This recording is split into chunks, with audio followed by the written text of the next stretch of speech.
আসসালামু আলাইকুম। আজ তৈরি করব মজাদার ইলিশ কোরমা।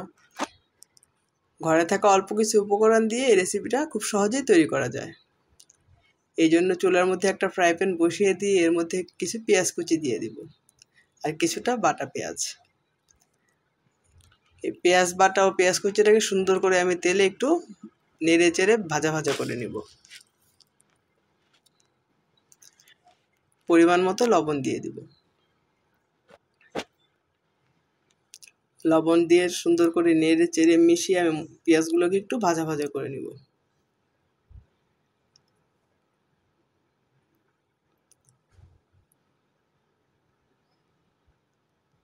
এই ইলিশ কোরমা যখন রান্না করা হয় ভাত খাওয়ার জন্য আর কোনো কিছুর প্রয়োজন হয় না, এটা এত বেশি মজা হয়।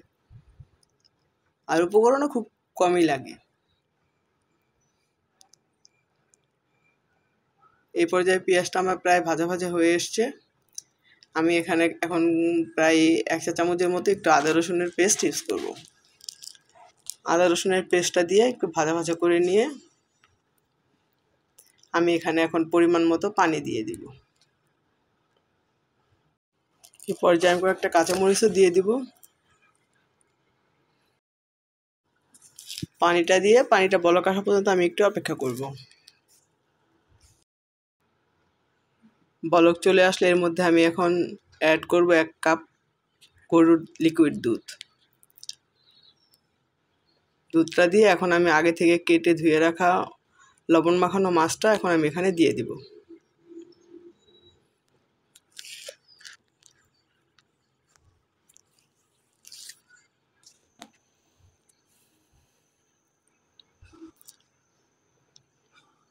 মাছটা এখন একটু আমি উল্টিয়ে দিব।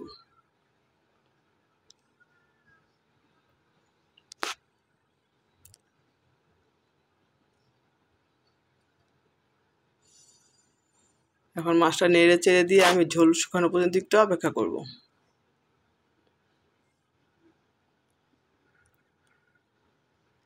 ঝোলটা শুকিয়ে আসলে নামিয়ে নিলেই তৈরি হয়ে যাবে আমার মজাদার ইলিশ কোরমা।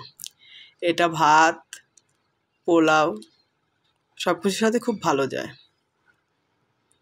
খেতে খুবই মজা হয়। এই তো ইলিশ মাছ রান্না আমার ডান। ভালো লাগলে অবশ্যই একটা লাইক দিবেন আর আমার চ্যানেলটাকে সাবস্ক্রাইব করবেন। আল্লাহ হাফেজ।